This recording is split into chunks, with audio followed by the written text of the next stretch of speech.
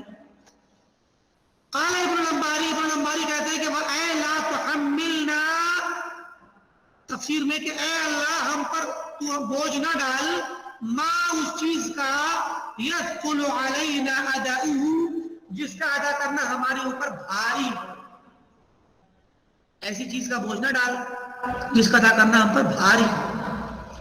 وَإِن كُنَّا مُطِيقِينَ لَهُ، گرچہ ہم اس کی طاقت تو رکھتے ہیں، عَلَى تَجَشُّمٍ، مشقت برداشت کرتے ہیں، وَتَحَمُّلِ مَكْرُوهٍ، اور ناپسندیدہ چیز کو اٹھا کر برداشت کرتے، مطلب گویا ہم اس کو کوئی بھی ایسی چیز کا بوجھ جب ڈالے گا جو جس کو ادا کرنا مشکل ہوگا، تو ہمیں طاقت تو ہے کہ ہم اس کو بمشقت اور ناپسندیدگی کو برداشت کر کے، کراہت کے ساتھ، تکلیف کے ساتھ، مشقت کے ساتھ کر تو جائیں گے اس کو، لیکن اللہ ہم پہ ایسا بوجھ نہ ڈالے جو بھاری ہو۔ یہ مطلب ہے اس آیت کا، یہ مطلب ہے، یہ مطلب نہیں کہ تکلیف والا تک نہ دے۔ پھر کہتے ہیں پھر کہتے ہیں کہ فخاطب العرب، اللہ تعالیٰ نے عرب کو خطاب کیا اس آیت کے ان الفاظ سے، علی حسب ما تعقل، عرب جس طرح سمجھتے ہیں، عرب کے سمجھنے کے اعتبار سے، ان کے طریقے کے اعتبار سے اللہ تعالیٰ نے خطاب کیا ہے۔ فإن الرجل منهم، کیونکہ عرب میں سے کوئی بندہ، مطلب ایک عربی شخص، یقول للرجل، دوسرے بندے سے کہتا ہے، یبغضہ، جسے وہ ناپسند کر رہا ہوتا ہے، یعنی ایک بندہ جس دوسرے بندے کو سخت بغض اور نفرت کی نگاہ سے دیکھتا ہے، تو اب جو بندہ کسی جس سے نفرت کر رہا ہوتا ہے وہ اس سے کہتا ہے، یا اس کے بارے میں کہتا ہے، ما اطیق النظر الیک، میں تمہیں دیکھنے کی طاقت نہیں رکھتا۔ سمجھے کہ نہیں؟ کہ میں تمہیں دیکھنے کی طاقت نہیں ہے، میں نظر اٹھا کے دیکھوں، میرے اندر اتنی طاقت نہیں ہے۔ وَهُوَ مُطِيقٌ لِذَلِكَ، حالانکہ وہ اس کی طاقت رکھتا ہے، لَكِنَّهُ يَثْقُلُ عَلَيْهِ، لیکن اس پر یہ چیز بھاری ہے۔ یہ چیز ہمارے یہاں بولی جاتی ہے اردو میں، کہ ہمارے یہاں بولا جاتا ہے، کوئی کہے کہ جو ہے آئیے فلاں صاحب سے ہم ملاقات کر لیجیے، نام سن کے کہتا کہ نہیں، میرے اندر طاقت نہیں ہے، میرے اندر طاقت نہیں کہ میں اس سے ملاقات کر سکوں۔ بولتے کہ نہیں بولتے اردو میں؟ جی سر، یہی چیز عربی میں ہے۔ بندہ جس سے نفرت کرتا ہے، جس سے دکھ اٹھایا ہوا ہوتا ہے، دشمن جسے ظلم کیا ہوتا ہے، دوسرے وقت میں اچانک اگر ملاقات کی بات آئے یا دیکھنے کی بات ہے تو بندہ وہ کہہ دیتا ہے کہ نہیں، میرے اندر طاقت نہیں کہ میں اس کو دیکھوں، حالانکہ طاقت ہے، طاقت تو ہے اس کے اندر بھی، نہ تو اٹھا لیجیے، دے دیا، ہاتھ بلا دیجیے، ملاقات مسافہ ہو گیا، لیکنہ یثقل علیہ، لیکن وہ چیز بہت بھاری ہے، برداشت سے بھاری ہے، وہ چیز برداشت سے بھاری ہے، بہت مشقت والی ہے۔ یہی مطلب ہے اس آیت کا، اس کا یہ مطلب ہی نہیں کہ اللہ ہمیں تکلیف ما لا یطاق نہ دینا۔ وَلَا يَجُوزُ فِي الْحِکْمَةِ، اور حکمت اللہ تعالیٰ کی حکمت جو ہے، حکمت کے تقاضے میں یہ بات جائز نہیں ہے ان یکلفہ بحمل جبل، کہ اللہ تعالیٰ مکلف بنائے لوگوں کو کہ پہاڑ اٹھاؤ، اس حیثیت سے مکلف بنائے لو فعل یثاب، کہ اگر پہاڑ اٹھا لیا تو ثواب ملے گا، ولو امتنع یعاقب، اور اگر نہیں اٹھایا اور بنا پیچھے ہٹ گیا تو سزا دی جائے گی۔ یہ والی چیز حکمت میں نہیں ہے۔ پہاڑ اٹھانے کا، بوجھ اٹھانے کی تحمیل مالا اطاعت تو کر دے گا اللہ کسی خاص مقصد سے، لیکن اس کو تکلیف نہیں بنائے گا۔ تکلیف میں ثواب اور عقاب جڑا ہوتا ہے، یہ اس کی حکمت میں نہیں ہے۔ تو سوال بندے بھی ایسا نہیں کریں گے اس سے کہ اللہ تو ہمیں ایسی چیز کی تکلیف نہ دے جو ہم کر نہ سکیں۔ کوئی آپ اللہ کے بارے میں ایسی توقع رکھتے ہیں؟ نعوذ باللہ، یہ اللہ کی حکمت سے دور ہے یہ چیز کہ وہ آپ کو کہنا میں مکلف بنائے جس کی آپ طاقت نہیں رکھتے، تو آپ سوال کیوں کر رہے ہیں اس سے؟ آپ ابھی آپ کہہ سکتے ہیں کہ شیخ ایسا سوال نہ بنانا جو ہم حل نہ کر پائیں، ہے کہ نہیں؟ امتحان کا وقت قریب ہے، لیکن آپ یہ بات ہم سے کہہ سکتے ہیں اس لیے کہ ہم ظاہر ہے انسان ہے، اور انسانوں میں یہ چیز مطلب توقع میں آ سکتی ہے کہ کوئی استاد بہت مشکل سوال بنا دے، ہے کہ نہیں؟ لیکن اللہ تعالیٰ کی حکمت میں یہ چیز قطعاً نہیں ہے کہ اللہ تعالیٰ بندوں کے ساتھ ایسی چیز کا حکم دے کر ان کو پریشان کرے جس کی وہ طاقت نہیں رکھتے ہیں۔ تو اگر آپ مومنین نے یہ کہا کہ ربنا ولا تحملنا ما لا طاقت لنا به، کہ اے اللہ ہمیں ایسی چیز کا بوجھ نہ ڈال جس کی ہمارے پاس طاقت نہیں، اور اس سے مراد یہ ہو کہ جیسا کہ اشاعرہ لینا چاہتے ہیں، اس سے مراد یہ ہو کہ اللہ ہمیں ایسی چیزوں کا پابند اور مکلف نہ بنا جس کی ہمارے اندر طاقت نہیں ہے، یہ مطلب مراد ہو اس آیت کا، تو پھر یہ اللہ تعالی کے ساتھ حسن ظن نہیں ہے۔ اللہ کی حکمت کے خلاف آپ اس کے متعلق ظن رکھتے ہیں، اور پھر اس پر آپ کہیں اللہ ایسا مت کرنا۔ گویا دوسرے لفظوں میں ہم یہ کہیں اللہ تو ہم پر ظلم مت کرنا، اللہ تو ظلم مت کرنا ہم پر۔ کیا اللہ ظلم کرتا ہے جو آپ کہہ رہے ہیں اللہ ظلم مت کرنا؟ ہاں مشائخ،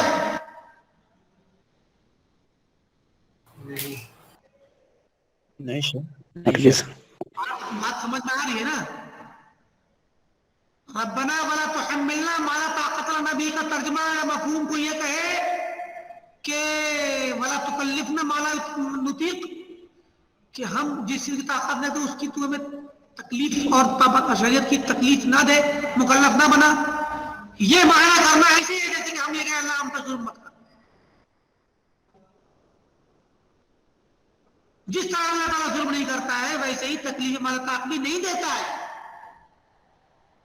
کما خبر سبحانہ والنفس، کہ اللہ نے خبر دی ہے انہ لا یکلف نفسا الا وسعها، اسی صورت جس کا جہاں سے یہ آیت آ رہی ہے لا یکلف اللہ نفسا الا وسعها، اللہ نے فرمایا۔ ایک قول تو یہ تھا ابو الحسن اشعری کا، جس کے متعلق امام ابن ابی العز رحمۃ اللہ علیہ نے دیوبندیوں کے تمام دلیلوں کو رد کر دیا، حالانکہ دیوبندیوں کی نہیں، دیوبندیوں کے چچیرے بھائیوں کی ہے، اشعریوں کی۔ دوسرا قول ہے بینو ما یقول، دوسرا قول ہے، ایک تو تھا کہ ابو الحسن اشعری کا قول تھا، دوسرا قول ہے یجوز تکلیف الممتنع عادتاً، ممتنع جو چیز مالا یطاق میں جو چیز آتی ہے ممتنع ہوتی ہے، وہ مستحیل ہوتی ہے۔ مستحیل چیزیں دو طرح کی ہوتی ہیں، ایک تو مستحیل فی العادہ اور ایک مستحیل لذاتی۔ یہی سب آپ کے الفاظ ہیں، منطق کے الفاظ ہیں، مصطلح فلسفے میں بھی استعمال ہوتے ہیں، منطقی الفاظ ہیں سب۔ ممتنع فی العادہ عادت کونی ہے، مطلب کائنات کے نظام میں جو عادت پر لوگ جس عادتاً جو چیز دیکھتے ہیں، جس کے محتاج ہیں، ہمیں عادت ہے کہ روزمرہ کی زندگی کی جو چیزیں جیسے دیکھتے ہیں اس کو ویسے ہی ہم مانتے ہوئے چلتے ہیں. تو عمومی انداز میں جو نظام ہے کائنات کا وہ عادت ہے. عادتاً وہ چیز ایک چیز ممتنع ہے. مثلا ابھی ایک سلنڈر یا چولہے میں آگ لگی ہوئی جل رہا ہو، چولہا یا کہیں پر آگ لگی ہو یا لائٹر آپ جلائیے، تو اس آگ کی بتی پہ، موم بتی کی اس آگ پہ اگر آپ انگلی رکھیں گے تو جلے گی، کپڑا رکھیں گے تو جلے گا، کاغذ لگائیں گے جلے گا، جو بھی چیز رکھیں گے جلنے والی وہ جلے گی. عادت یہی ہے، عادت کونیہ یہی ہے. ممتنع ہے عادتاً کہ آگ پر ہاتھ آپ رکھیں اور نہ جلے. یہ کیا ہے؟ ممتنع فی العادہ. سمجھ میں آئی بات؟ لیکن ممتنع فی العادہ اب اس کو کہہ رہے ہیں کہ جائز ہے کہ اللہ تعالی ایسی چیز کا حکم دے جو عادتاً ممتنع ہو.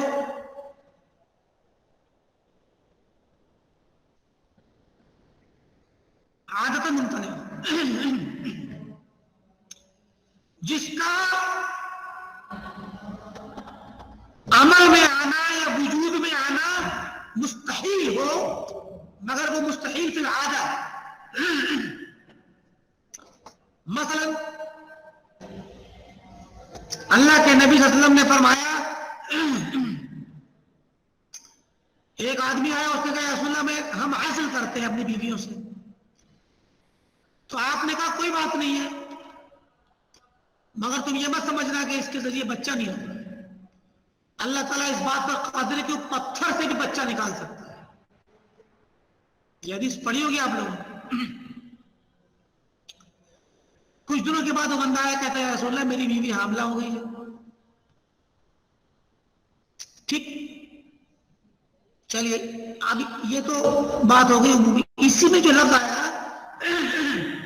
اللہ تعالیٰ قادر ہے کہ پتھر سے بچہ نکالے. اس کی مثال صالح علیہ السلام کی اونٹنی کو بھی نکالا تھا اللہ نے. اللہ تعالیٰ قادر ہے کہ پتھر سے پانی نکالے. موسیٰ علیہ السلام نے جب پتھر پہ مارا تو چشمے جاری ہو گئے. لیکن یہ سب مستحیل ہے عادتاً یہ کام. تو بعض لوگ کہتے ہیں کہ جائز ہے کہ اللہ تعالیٰ مکلف بنائے بندوں کو ایسی چیز کا جو عادتاً مستحیل ہے. یعنی گویا اللہ ہمیں مکلف بنائے کہ جاؤ پتھر سے بچہ پیدا کرو اور پتھر سے پانی نکالو. حالانکہ یہ چیز عادتاً ممتنع ہے. سمجھ میں آ رہی بات کہ نہیں آ رہی؟ عادتاً ممتنع کا مطلب ہوتا ہے کہ کبھی کبھار خلاف عادت بھی ہو سکتا ہے، ممکن ہے، لیکن عمومی طور پہ عادتاً وہ چیز مستحیل مانی جاتی ہے. جیسے اللہ تعالیٰ کہے کہ آگ میں کود جاؤ،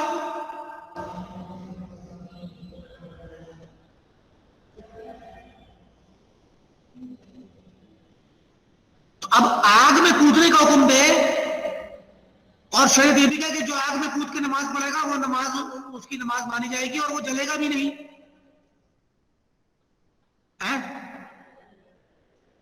تو آگ میں کودنے سے نہیں جلیں گے آپ.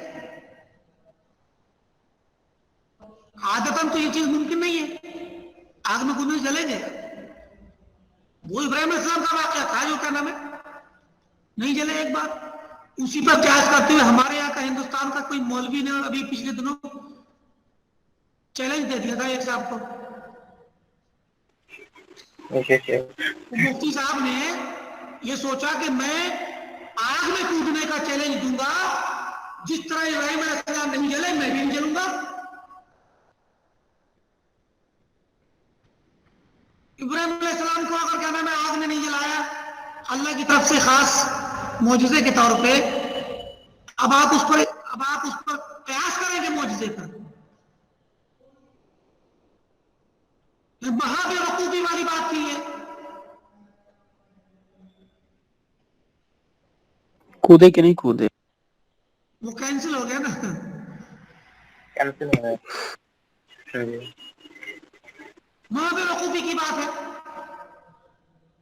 اور آگ میں جل مطلب اتفاق مان لیجئے کہ الٹا ہو جاتا تو وہ بندہ مان لیجئے نہیں جلتا، آپ جل جاتی ہے، دونوں جل جاتے تو دونوں لوگ غلط ہوتے. چلیے نہ جلنے والی بات ختم کر دی، دونوں جل جاتے تو جو جل جائے گا وہ غلط ہوگا، جو نہیں جلے گا وہ سچا ہوگا. چلو ٹھیک ہے، لیکن دونوں جل گئے، اب کیا ہوگا؟ دونوں غلط ہو. دونوں غلط ہیں، دونوں سچے ہیں، ہے کہ نہیں؟ تو یہ مہا بے وقوفی والی باتیں ہیں.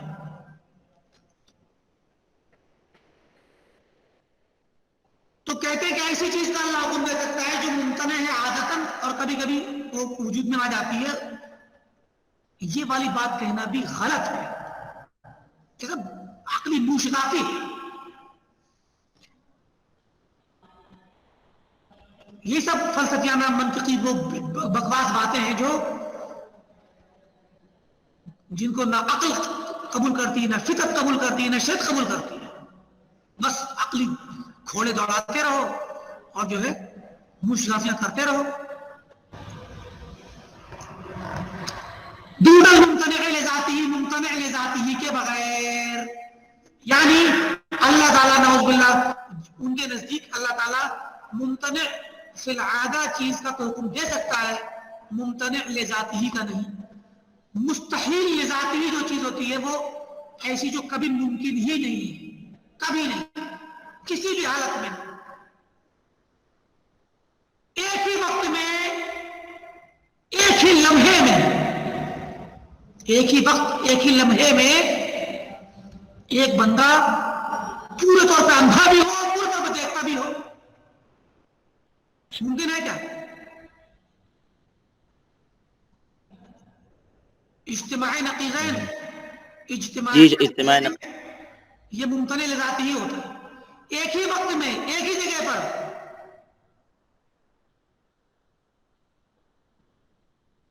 دن بھی ہو اور رات بھی ہو، وہیں پر اسی وقت میں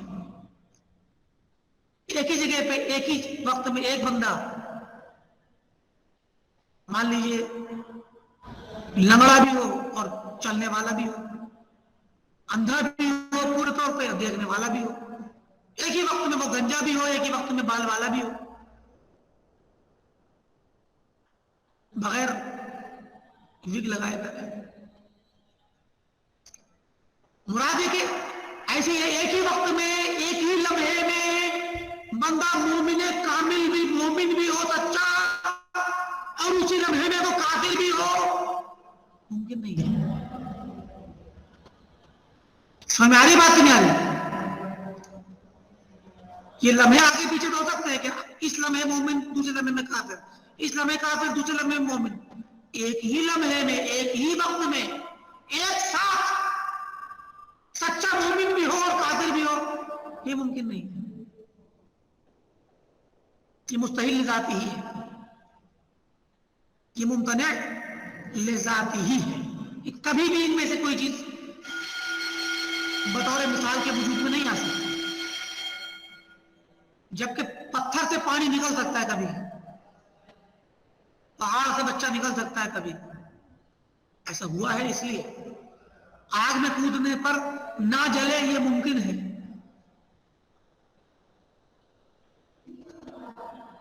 جیسے کہ یہ چیز ممکن نہیں ہے سر.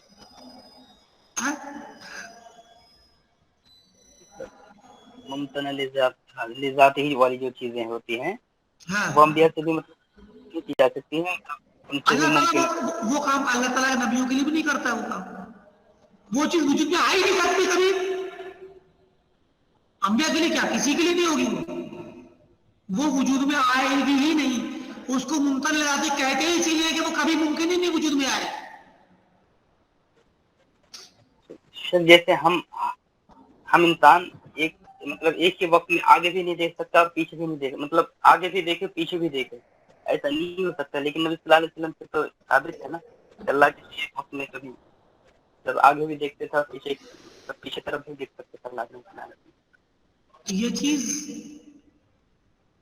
ممتنع فی العادہ ہے یا ممتنع لذاتی ہی ہے؟